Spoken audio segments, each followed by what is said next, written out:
And welcome back to another episode of Life Changing Challengers. I have with me the amazing Derek Selinger.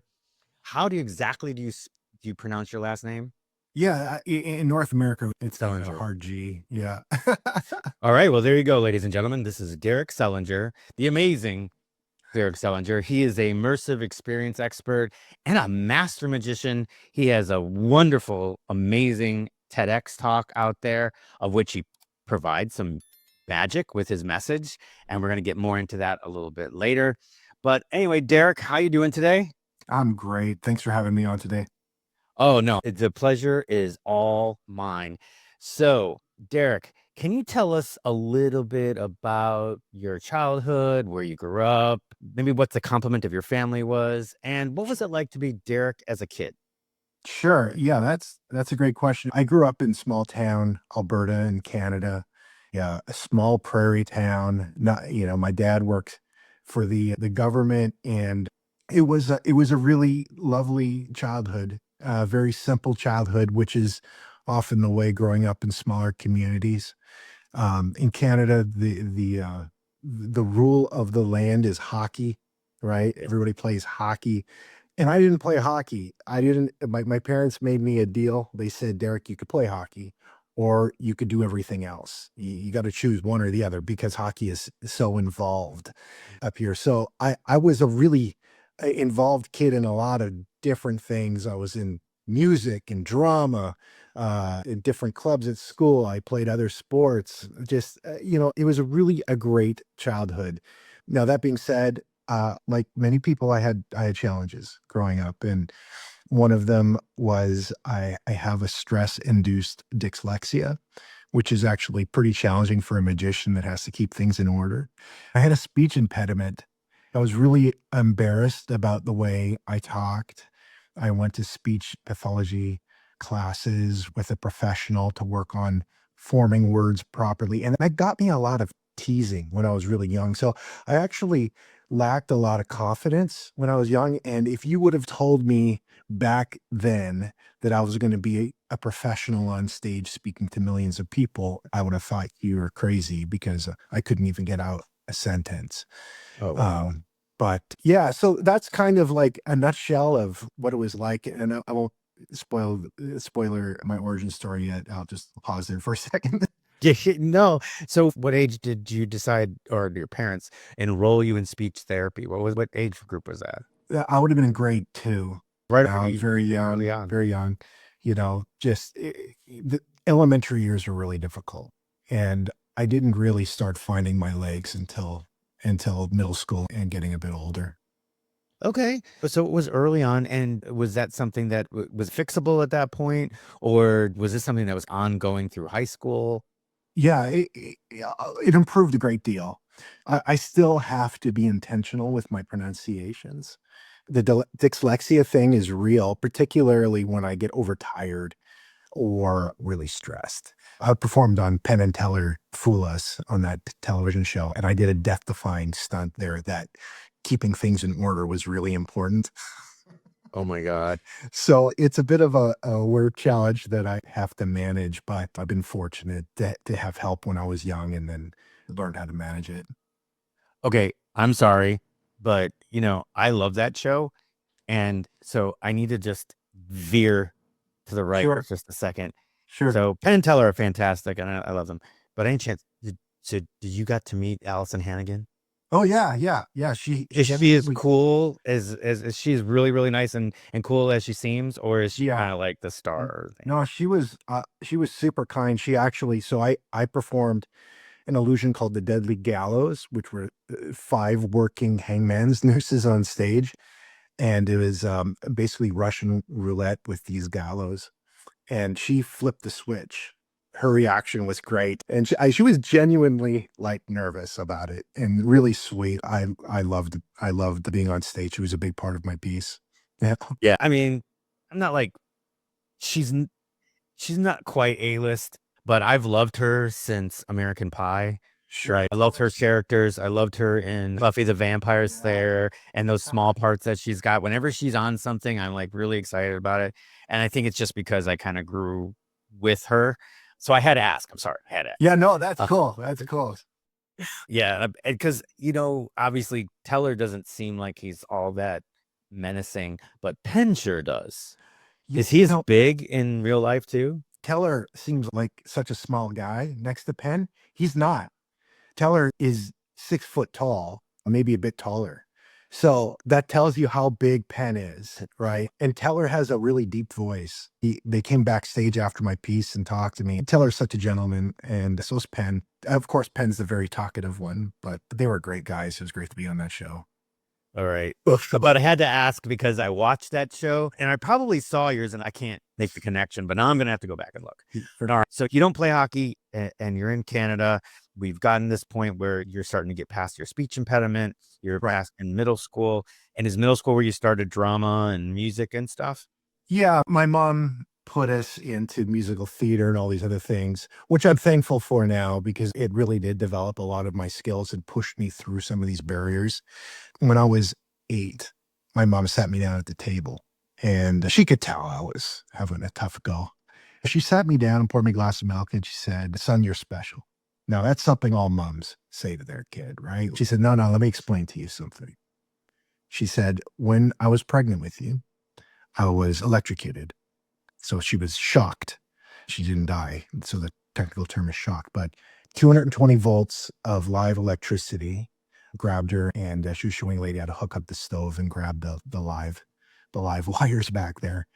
Blew her across the room, and she was rushed to the hospital. And in the hospital, they said, "Okay, we think you're going to be okay. We're going to keep you here to stabilize you, but we really don't know about your baby." To which she was like, "What?" That was the second shock in the same day. And they said, "Yeah, you're pregnant." So there's that. We don't think the fetus will survive. And if it does, it will most certainly not be normal, which is true. That part is true. They gave her different options. They considered terminating the pregnancy, which I'm glad she didn't. She carried me to term and I was born and I seemed to have all my digits and everything. And it looked to be normal. They took me to an intelligence test at like 10 months or 11 months old, and I scored 0%. I scored 0%. My theory is I had super intelligence because I just stared at the nurse, knowing that they would bring me the raisins anyway, or whatever the heck they were doing. She told me this story at 8, and it had a really profound impact on my mind. Two distinct thoughts. The first is that I have superpowers. Yes, that's what I would have thought too. I mean, this is like I was in all the comics I've been reading. This is the thing, right? This is the thing that happens. So I for real spent that night trying to jump off my bed to fly. I've got to have something. Till my dad yelled at me to knock it off. And the second thought I had at 8 is that my life is a gift. That the fact that I'm alive today is miraculous. That the fact that I'm even breathing here today is amazing. And that's a really strong idea for an 8-year-old. I think it's a strong idea for any of us at any age. And in fact, I believe that statement to be true for us all, even if you have not been electrocuted in vitro. Your life's a gift. The fact that you're alive today is incredible, amazing. You've got more to give. You've got something to do. This experience became my driving experience and thought for all of my life. And I think that's profound. Yeah. So maybe you did have super intelligence. Maybe it aged your brain just enough for you to understand that. But yeah, at 8, I was just thinking, when am I going to get my next glass of chocolate milk? Right. So yeah, that's profound. And I think you're absolutely right. And I think it's something that's completely taken for granted. And I think, but the short time that we've got, how people spend their time and thinking that they got tomorrow, they got tomorrow, they got tomorrow. And I'm guilty of it too. But, we really, really don't. But if you're not doing things for others or for yourself or for your family, it feels like you're wasting time, which that's just one way to think about it. And it's not a very optimistic way of thinking about it, but I digress. So what steps did you take after that you used with this new profound idea of life being a gift? Like you noted, it's a pretty strange thought for a young kid. And I'm not unique in that I have worked in my career with kids that have been going through extreme sicknesses and cancers as part of my work as a magician. And they often have this same type of thought. So I think it's something to do with this realization of life being fragile that causes your brain to kind of go into this zone. So the two things kind of happened. One is I became a pretty serious kid, and that caused some uncomfortability for teachers and others because people would worry about me because I would be very, I would ponder things. I would think about them even as a young age quite seriously. And it served me well, but it definitely wasn't the most comfortable thing as a young kid because I would see things I thought were stupid, and they weren't. They were just part of being young and silly. The big thing that happened is I began a process of looking for meaning in what I'm going to do. Like I had this sense of like, I've got to do something with my life. I don't know what that is. And so I began this process of trying to figure out what is it that I can do to make the most out of this gift I've been given. It in one sense was very empowering. In the other sense, it was a little bit debilitating because when you have that sense of responsibility on your shoulder as a young age, like I said, you get a little bit too serious. And I think that I was guilty of that at times, of really looking for maximum impact in everything. And it was much later that I began to realize that walking hand in hand with meaning and significance is joy, it's play, it's being in the moment. It's the combination of the two that makes magic. But at that young age, I was really intentional about what is it I'm going to do? Like, what's the thing? And I went down different paths trying to discover that. Wow. So at what point did you discover magic? Yeah. Well, I mean, magic, it'd be right about that time that I discovered magic, like in a Boy Scout manual. I learned like a rope trick or something. And it seemed to impress my family. And so it became one of the things I did. I never in a million years thought I could ever be a professional magician. That's crazy talk. Like again, you got to remember I'm in small town Canada, right? We got no magicians in my town. I never met a magician until I was an adult. The only magic that we had was on TV. You watch the special and you watch these specials that are bigger than life and you never think that's going to be me. So it was just a hobby. It was a way for me to do something cool, break the ice with girls, so they talk to me. And it was just something I kind of did alongside of all the other things I did all the way up until I got to university. And in university, I met another magician, first one I really met, actually, and he was very good. And he was doing stuff that was blowing my mind. So I went up to him. I said, Blair, how do you do this? Like, I want to learn. I love this. This is so cool. And he told me books. You start buying books. And that's what I started to do is get some really good magic books and started to learn technique and began to develop it as an actual craft and hobby. Did you end up getting mentored by somebody later on, or? Man, you're hitting on all the hits here, my fan. You could tell you've done podcasts before. Like you're asking all the great questions. Yeah, exactly right. Self-taught. And I think this is a common practice in many things, many endeavors in our lives is we start because we have a passion and interest and we teach ourselves, and especially now with YouTube, you could go on YouTube and learn things and just about anything you ever wanted to learn. But you get to a point where you need help. You need individual care. You need somebody to look into what you're doing and help you not just understand how to do something, but what you need to do next, right? Because we all develop any particular skill, any particular art at a different rate than others. What happened to me was actually, was another miracle in my life. I went to a show. A Vegas headliner was on tour and he was performing in a city near me. Now I say near me, but you got to remember I was in Canada. Okay. So near me is like 8.5 hours away. So I drove to the city to take in a show. And the next day he was having a master class or a teaching session. Oh, for magicians. Magicians are share ideas. And so they'll have these things and it costs a bit of money. Back then it was $100 and I didn't have $100, but I found it. And I went to this teaching session the next day. I was blown away the night before by a show. I went to this teaching session and I was going to squeeze every drop out of this. So I got there early and I walked into the room and there was a long boardroom table. So I put the most comfortable chair at the head of the table and I sat next to it. And I told everybody else, that's where Jeff is going to sit. No, you can't sit there. That's where Jeff is going to sit. No, sorry. That's where Jeff is going to sit. And sure enough, that's where he came in and he sat. And he was a couple minutes early as well. So he sat there and he's kind of looking around the table and making conversation. And he asked me, what kind of magic do you perform? And I said, oh, I just, I do a couple card tricks. And he said, well, show me something. Yeah. This master. Oh, but I did. Nervously shaking, I go through a classic of card magic called Triumph, invented by another Canadian, actually.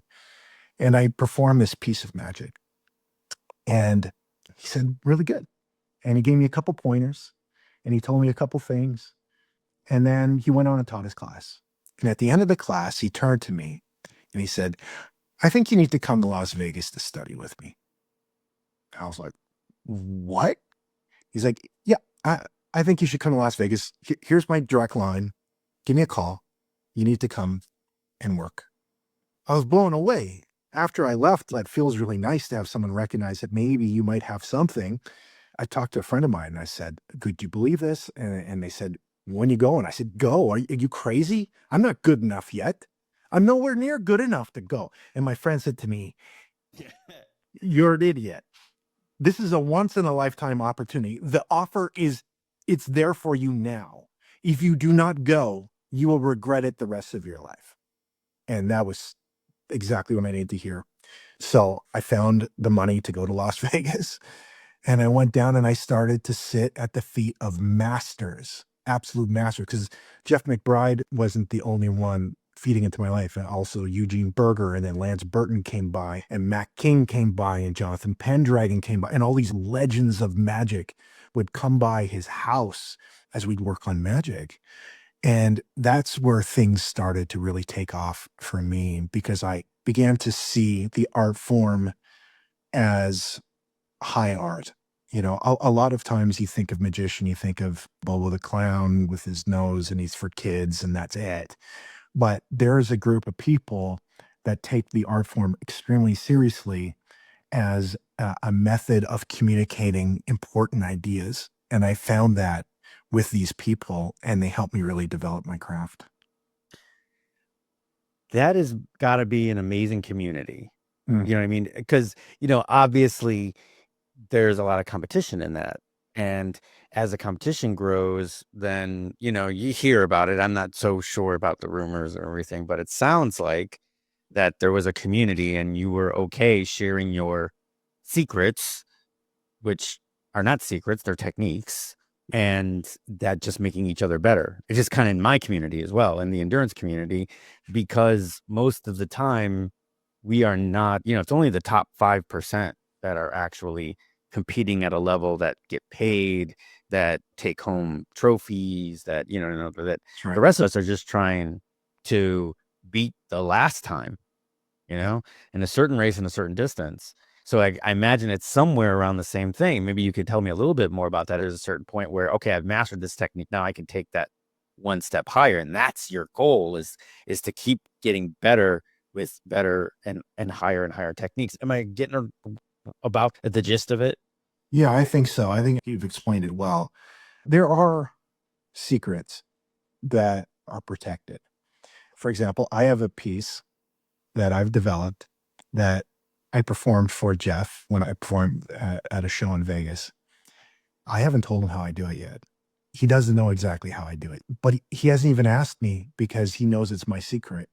By all means, I will share it with him when the time is right. But there's that respect that when you develop a technique that is unique to you and it's using something that you're not ready to share in the upper, there's a lot of respect for that because we all understand the amount of research and development that goes into creating something new. But that being said, most things are under the sun are shared fairly openly amongst professionals because we have an understanding that we aren't actually in competition with each other. There is only one Derek Selinger. If you want to see what I do, there's only one place to go, and that's me. You may see a trick that's similar to the way someone else does it, but it's going to have my own take on it. So I am not in competition in that way with any other magician. I'm in competition with other art forms. And that's where the magician fraternity has really understood that we need to work together. We want people to experience this art form for how it's meant, especially in this TikTok age where magic is treated rather crassly at times. Yeah. There's quite a few professionals that are very serious about finding ways to use the art form in the way that has the most impact. And I'm fascinated by some of the guys that show how certain tricks are done.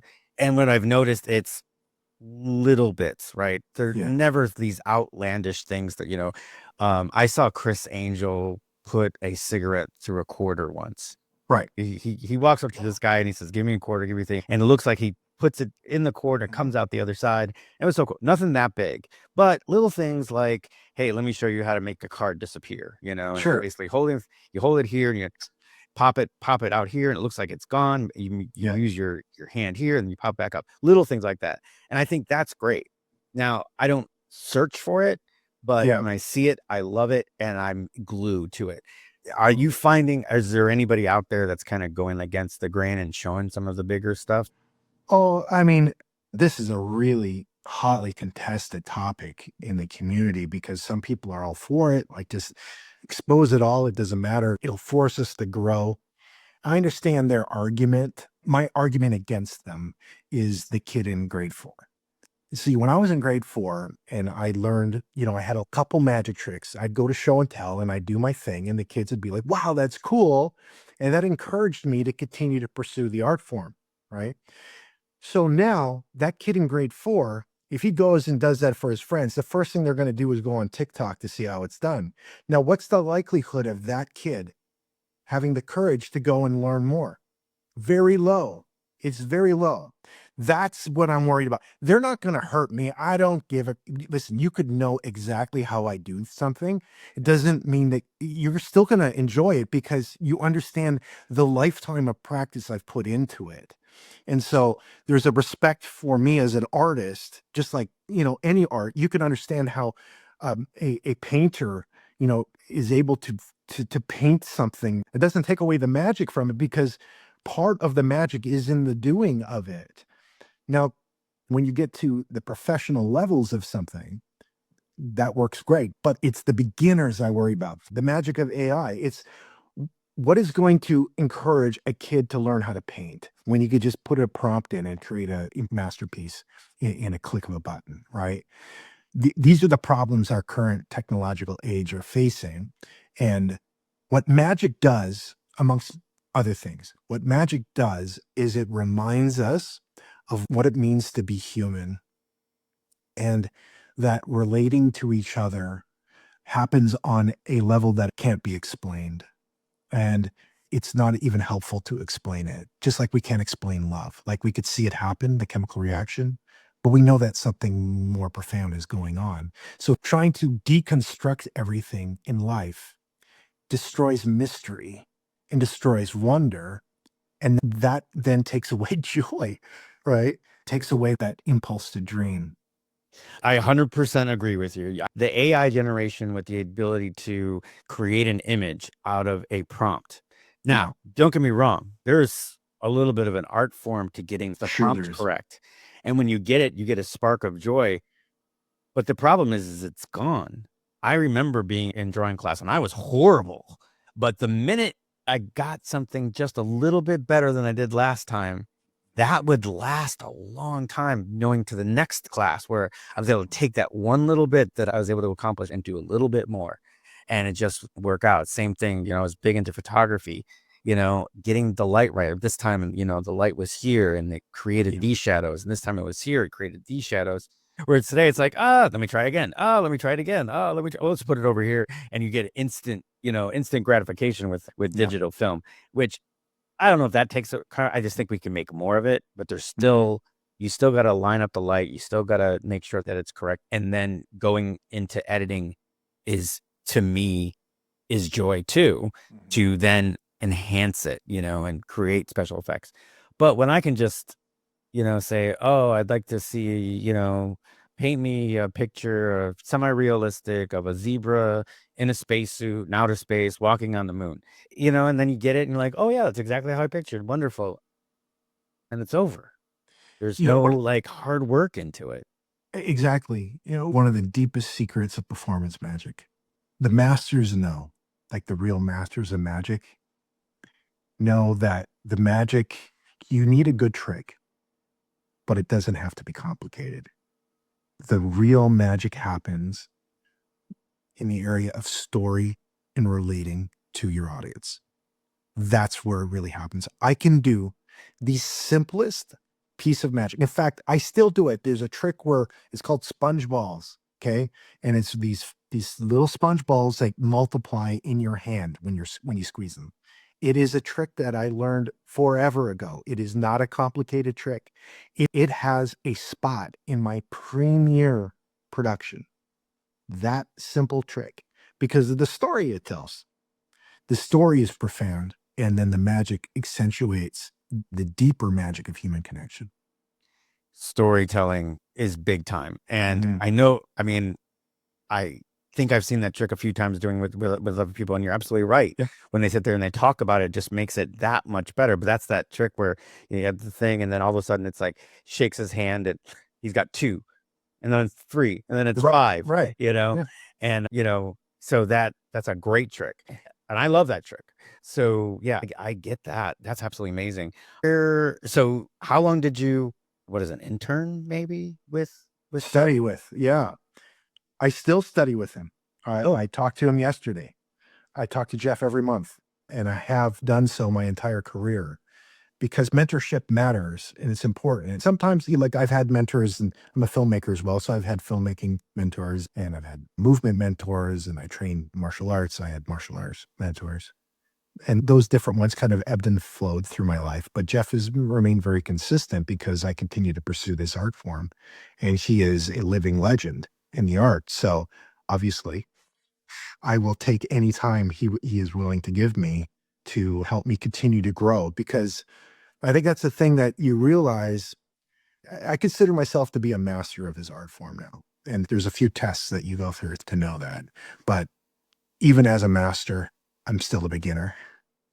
It's such a deep and robust art form that I am learning something every day that I work at it. Maybe the small things that you would go, oh, does that really make a difference? And it could make just the slightest difference in an audience's experience. And that's what I'm really spending all my time on now. that's amazing. Can I ask that now that you've spent this kind of time with it, are you taking on people that study with you? Yeah, that's a good question. I don't love teaching it. I've had two students in my whole career. I've been asked by many people to teach them. And if they pass the test, I'll teach them. That's my deal. It's not my calling. Some people are really great at teaching technique and that stuff. I'm more interested in performing. That's what I want to do. Okay. Um, but I've had two guys pass the test and worked with them. In fact, one of them is now my development guy. He does only business development, and he's a great magician as well. Oh, see, and that's the thing, right? And I think, and you're absolutely right. Like I have people that I coach all the time, and they do wonderful stuff, right? Just this past weekend, I had one of my ultra marathoners, somebody that runs like hundreds, 100-mile races, 50-mile Mhm. races. She decided that she wanted to do a marathon, which is only 26.2 miles, but she wanted to do it at a much faster pace than she does her 50. And she killed it. She PR'd by like 30 minutes. It was Amazing. ridiculous. And she keeps telling me, she says, because of you. And I'm like, no, it's not because of me. It's because of you. You're the one that did the training. She goes, but you provided me with the tools that I needed. Right. And Yeah, that's and the belief. absolutely, and that's the thing is that it's a combination of that. But Yeah.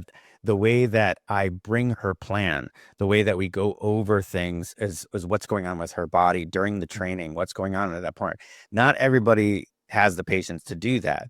And I don't think everybody should, because there's a certain demeanor, a certain way, as a coach. I'm not only a coach, I'm a therapist, I'm a personal trainer, I'm a sounding board, I'm a diary, I'm all these things. And you got to have the desire to do that the same way it is to perfect and perform. I have a degree in theater and directing. So I've done musical theater. I've been in the theater. I've been on stage. I've been in movies and films before I got into running and endurance, and I loved it. I still love it. So I get that. The one thing I miss with the minimal amount of time I have is being on stage. And I get enough of that from doing this podcast, of which I get to do all the other things which I like, which is helping people, getting people to that next step, giving them nuggets of information that will make people think and get them to that next level in life and to getting closer and closer to their full potential, which is, I believe, is limitless. I don't care who you are. So yeah, so I get that. I get that idea that, teaching is just it's not for everybody. And if it was, we definitely would have more teachers, and we have a shortage right now. So That's right. That's right. But yeah, I mean, I love the fact that you developed yourself into this. But so let's move into so you've got this great TEDx talk about thinking big. Yep. What part of your career, your development as a person, did that like hit you over the head? Yeah. I won't spoil the TEDx talk. You definitely have to go listen to that. I tell a story in it that something had happened to me on stage that really clued me in on this. But to be honest, I was thinking about the idea of what does it mean to dream even before this. It ties back to my origin story, because I was that kid in school listening to the motivational speaker that came and climbed the mountain or whatever and said, dream big. If you could dream it, you could do it. And I'm like, okay, well, what does that mean exactly? Like, how do I do that? And so, like, I went after my first dream and I failed. It didn't work out for me. You know, this I put everything into I wanted to be a professional basketball player. Now, I mean, you may be like, that's such a young man's dream, but it was a real dream. And I went to all the camps and I trained hard and I worked hard. And there came a point, like when I was 15 or 16 years old, where I realized, man, I don't have it. Like, I can work the rest of my life and I will not be a professional basketball player. And this dream is going to die. Now what? Does that mean that this idea that we should dream big, just that's good for everybody else and doesn't work for me? Is that what that means? Or something else not quite lining up? And I struggled with this for a long time. What I've come to the conclusion of is that we have the phraseology wrong, because failure is like part of life. And sometimes things don't work out.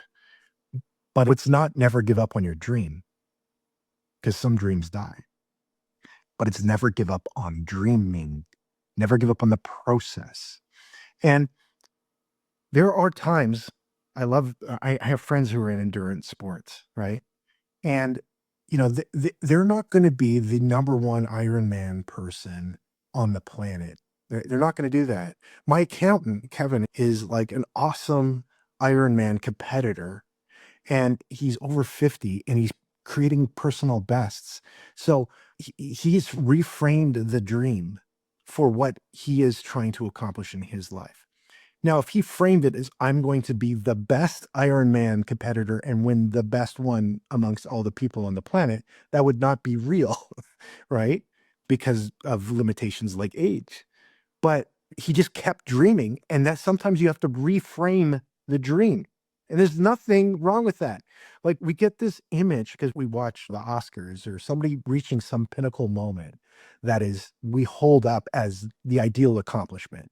We look at that and go, if I can't dream that dream, that makes me inferior in the ability to dream in general. And that's the wrong message. It's a false comparison. It does not bring you joy. Instead, ask meaningful questions and pursue them with great amount of passion and intention, and see where they take you. Because your path of dreaming and the pursuit of dreams is very different than mine It's very different than, the Oscar winner. We're all on our own path. The personal best thing from your world is so important, and it's important in everything. Yeah, and that's why I do what I do, because most people come to me, they're doing with one of two things. Either it's a bucket list, Mhm. which in September I get a flood of new clients, especially here in the In Tampa September, area. really? September. Well, I'll tell you why. Yeah. Because in January is the Disney World Marathon weekend. So I get people that come and they're like, "Oh, I want to do my first marathon." And I'm telling you, if you want to do your first one, it's the very best one to do because, first of all, the energy, but second of all, it's such a low pressure race. So, just for instance, when I go there, I don't race in the marathon to do a personal best at that point. Well, in the normal sense, which is time. But along the way, there are characters, and while you're running, you just get in line, take a picture, and you keep going. You get pictures of all these characters, and you're in your running gear, and some like Goofy's always in some sort of running outfit when you take pictures. So for me, it ended up being I'm not trying to finish in a certain time, but when I get done, I want to know that the next year that I got during the half marathon, I stopped 11 times and I got 11 pictures, and I stopped 20 times during the marathon. The following year, I'm going to get 12 pictures for the half marathon. I'm going to get 21 pictures for the for the marathon. For me, for my clients and how I do it, I'm like, the first time you do a specific distance, I am not having you race it to race it. I'm having you race it to finish it with a smile. And that's my Yeah. own big thing. It's like, I want you to come across the finish line. And I want you to have a smile on your face. And I want to know that you're not done for the day. In other words, you can get done with 26.2 miles, go back to the hotel, shower up, get some fuel, take a quick nap, and you can go on with the day. You're not done. That's my biggest thing. Smile. You're not done for the day. You can go out to the parks, and yeah, you're going to be shuffling and hurting a little bit, but it's not going to keep you from Yeah. moving on. So that's my biggest thing. And why? Just for what you said, because that will spark joy, Mhm. right? The accomplishment, the medal, the amount of characters that are out there, the music, all the people. I mean, that's just like, it's joy in a freaking bottle. And every time you think back at that first experience of that first marathon, which is the other reason why I have them do it that way, because that means that the first time they do that distance, there should be a lot of joy attached to it. So that if they do decide to do a time goal the next time, that if it kind of goes haywire, the first experience is what they're going to go back to. They're going to be Yes. like, "Oh, you know what? The first marathon was amazing. It felt great. And I tried to go for this time goal and I screwed the pooch. Well, I can do it again then. Fine, I'll try again." Whereas a lot of times you make that first association with the first experience. Mhm. So if you did that marathon and you came and you were like crawling across the line and everything hurt and the whole Mm. that, you're probably not going to try it again. Yeah. But again, it's probably the first time that you've worked on a specific piece, and then you get to the first time that you put this piece on stage, right? Yeah. So tell us a little bit about that. So you work a piece, Yeah. and what does that feel like the first time that you successfully perform it on stage? Yeah. I mean, you having been involved in theater, understand this. Being on stage is a rush. There's nothing like it on the whole planet. It's entirely addictive. I just love it so much.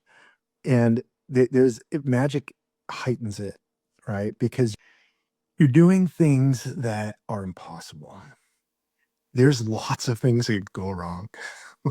Yeah, and I mean, that's true of everything. You don't want to miss a step if you're dancing. I have a friend of mine who was a river dancer, like was on the river dance group, right? And he was super good. And so, like, I mean, the precision that those guys have is unbelievable. And you can't miss a step because you miss a step, you're going to mess everybody else up, and the whole illusion of this syncopation crashes. Well, that's magic too, right? We have secrets and deceptions. And so part of my job is keeping the secret and deception from your eyes, but still being present in the story that I'm telling you. So that combination of events creates a real high. You just have this elation when you pull it off. And of course, the bigger the stage, the bigger the thrill. Yeah. I mean, I can fathom it. I've been on stage enough where you finish, like for me, it was finishing off a play and the crowd going crazy. And you Right. could see them standing up in their seats and everything's great. And then again, I've done shows where it was golf clap and Yeah. you're like, okay, well, I got something to work on, right? But Mm. yeah, absolutely amazing.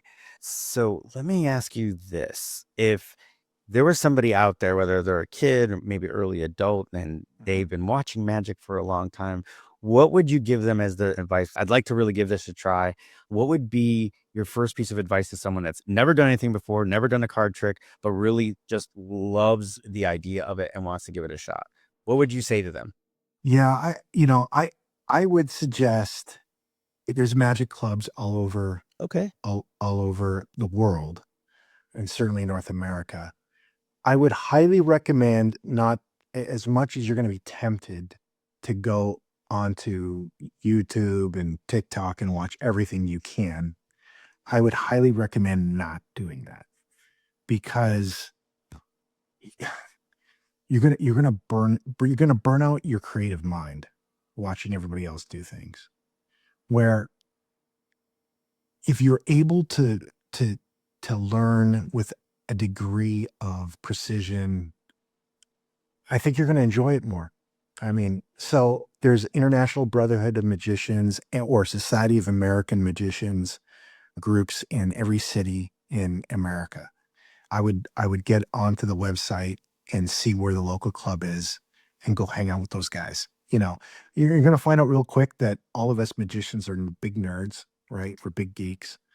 And, you get different personalities and stuff. And the thing I think you'll find with most magicians is we just really love this art form and we want to share it. And a lot of these guys in these clubs really they want to teach you how to do it well. They're not in competition with you, and they'll steer you right. They're gonna tell you which book to get, which trick to learn, not just the latest one that pops up on TikTok, and then you can go buy a kit or buy some stupid trick and then, not develop any type of actual skills, right? These guys will teach you. So that if I were suggesting to someone young what to do, even old, that's what I would suggest. That's great advice. I would have never thought of that. I'm not one to look. I mean, like I said, it's come up to my feed, but I would Mhm. never look for it. I'd probably look more towards you. I'd be like, well, let's look for a book, for a Totally. movie, for I might look on YouTube, but I'd be looking for a a recording of a master class. Right. So you do have something that's quite unique that I found on your website, and I'm going to ask you about it. And you give as much as you'd like to give away. Talk to us more about what it is and how you came up with Derek Selinger's Box of Wonders. Oh man, thanks for asking that. COVID kicked my butt, right? I had a tour get canceled, Oh, right. lost Yeah. lost hundreds of thousands of dollars. And there was a moment there I'm like, I think I'm done. Like, this was I have a film company. I'm just gonna do that because this is too hard. Nobody foresaw that, and it wasn't like my fault. It wasn't like I took a bad risk. But what happened was I was wondering, how am I gonna help people when we're out of this craziness, reconnect to each other? That's how I started thinking, because we're gonna forget what it means to be together. So originally, I'm like, "Well, I need to do a small show." So it just came up with this concept. I need to do like an intimate experience. I started to work with some great minds in magic on this to develop material. And I came up with an immersive theatrical experience for 12 people around a table. It's like a banquet of magic, where these 12 people go on a journey through memory, our collective memory, and through an experience that will only exist in that night in this way. They experience, of course, amazing feats of magic, but the real thing that happens is the sharing of collective stories, where like literally what happens on that night will only happen on that night. And it is high theater. It's high theater, extremely immersive and intentional, with all the wonderful parts of magic. But the thing that I didn't expect that happened as a result of the show was when the show ended, and this started every time I perform it, this would happen. I would reach the climax of the show, and nobody would want to leave the table. Everybody wanted to stay. It was like we were caught in a moment, and we all wanted to stay in that moment together, stay in that pocket. And people would just start talking and sharing stories, and this beautiful magic happened in front of me that just was spontaneous, of the participants talking to each other and talking to me, and this deep sense of connection was just so beautiful. I'm addicted to this show.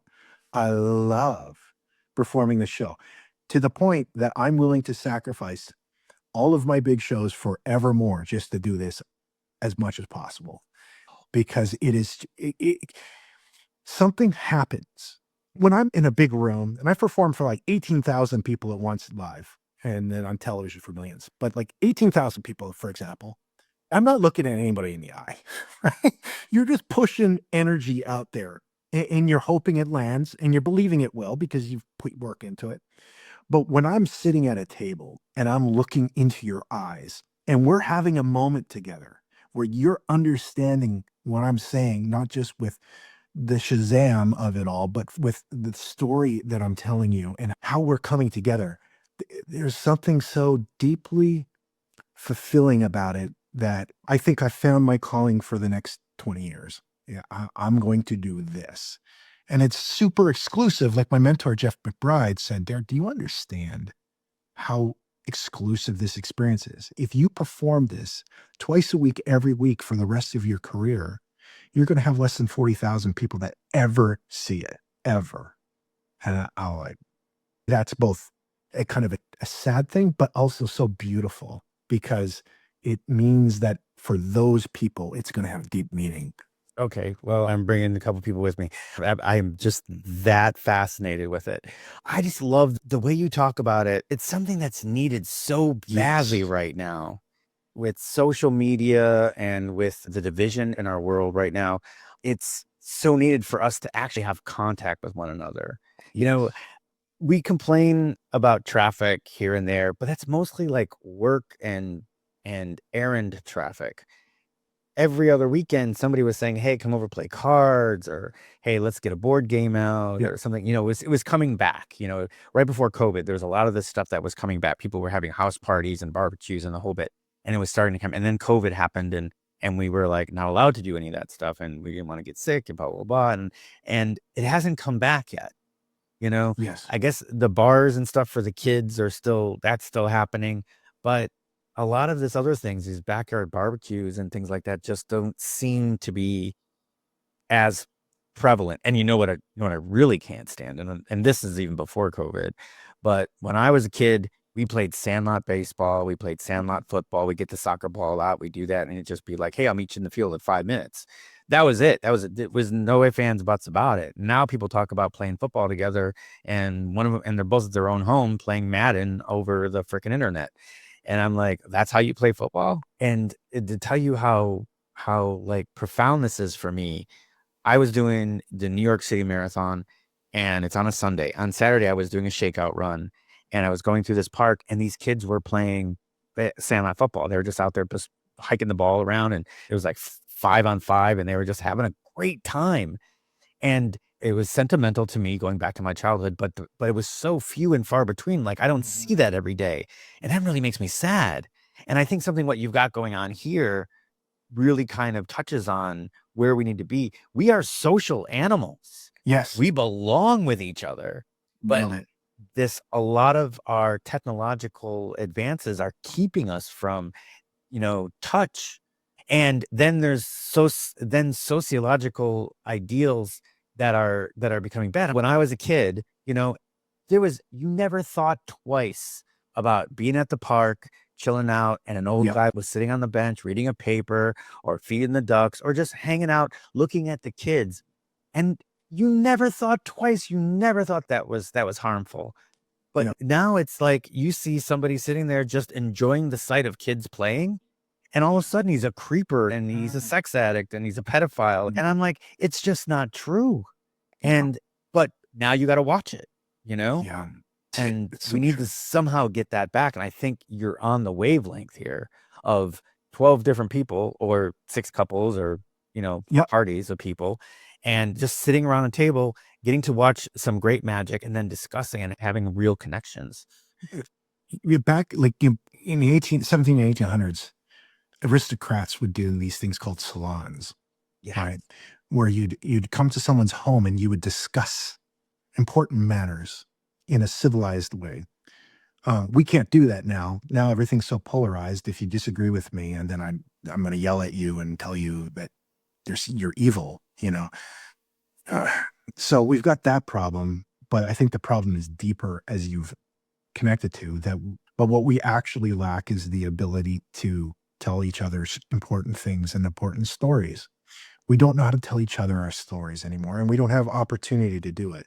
So what this show does is it facilitates that in a very lighthearted, enjoyable manner where you're reacquainted with the lost magic of storytelling with people that you care about. And we've done it for executive teams, because executive teams have to be socially cohesive in order to function well. So we've done it for executive teams in a corporate environment. But we've also gone into people's homes and performed it at their dining room table for them and their longtime friends that they care about. And it's so cool because they have this. I'll tell you this story that's happened. I was performing it, and it was the whole audience, the whole group they were all over 65. So a bit older folks, and we're having a great time. But there was one guy who would not make eye contact with me. And he was kind of a bigger dude with a big beard, big white beard. And he kind of would glance up at me every now and then.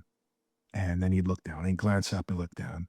He kept his distance the whole time. He didn't actively participate like I wanted him to, but I had a sense to let him be and not push him. So I did that. And I'm like, well, maybe he just doesn't like it. Well, after the show, he opens up and he tells me that the first sentence of my show triggered a emotion for him that he hadn't felt for a while because he was there on 9/11. He was at ground zero. It reacquainted him with memories of his friends that he hadn't had for a while. And so he was having a moment, a magical moment within his own mind and memory that I could not comprehend. And he was gracious enough to share with us what he was experiencing. I mean, I've been a magician, a performer, an entertainer for a long time. And I love it performing on stage. I love people applauding for me. It's a really lovely feeling. But I'll tell you what, that story that guy told, that's worth 1,000 audiences applauding for me because something real happened there. That, yeah, you never replace that. That's not something that, I mean, you'll have, I think, as you keep doing this, you'll probably have more Mhm. experiences like that, but it'll never be the same. No. Yeah, I was in the military and I was stationed at the Pentagon during 9/11. I wasn't at the Pentagon at that point. I Right. literally was at home, but I did go to the Pentagon to help with triage. But yeah, and my friends, people that I lost while we're there and to be a part of it, it was the scariest thing. It caused a lot of issues with a lot of people, including myself, more because of the loss than it was, of anything else. And if you remember, I mean, it was nonstop watching Fox and CNN and all these things, trying to get as much information as you possibly can. And I also plenty of friends in New York that I couldn't get in touch with. There was a lot of high anxiety and stuff. Mm. So I can't even imagine what this guy had gone through when being there at that point in the worst of the worst. Yeah. But I got to commend him and commend you for having an outlet for him to actually be able to share it. Yeah. I mean, every time I perform this thing, I just feel so privileged. Which is a great feeling. Because I'm doing what I'm really good at and I'm going to amaze you. But I get so excited when I sit down because I know that what's about to happen, I haven't seen before. So I feel like the kid about to watch magic, right? Because I'm going to see something happen in the faces of my audience that may not have occurred in a long time. And I just get giddy. And when it's show night, I just get excited. Ugh. So Yeah, that is a fabulous way to start to cap this up. Hey, everybody, first of all, derekselinger.com. And if you want to go straight there, it's slash box of wonders. But if you go to the homepage, it's right up at the top, and check out what he's got there. And if you have a way of having the ability to get some of your friends together and get Derek out there, or I don't know how else it works. You can't buy a ticket. The only way to do it is to fill out the form on there, and my business development guy will be in touch. We literally interview people. Like, I have to make sure it's a good fit. This is my golden egg. This is my baby, and I have to make sure that we're going to create an experience that is going to really serve you. For example, if it was for a raucous bachelorette party, that wouldn't be the right. You know what I mean? So we just make sure that it fits. So definitely check it out. It's Derek Selinger's Box of Wonders. And then, of course, he's got some other things on the site, ways that you can contact him. You get a little bit more about his story, about his magic on the whole and his shows. Is your tour dates on here? Do you have a tour dates? No tour dates. Right now we're doing all private, all Box of Wonders. There you go. So you definitely need to check it out and get in touch with him if you can. And Derek, you, from what I can see, you are on all the major social media.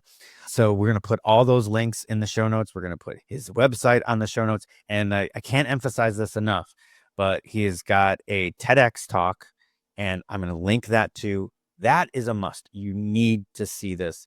His Dream Big TEDx talk. It's wonderful, and you need to check that out as well. So I'm going to put that in the show notes.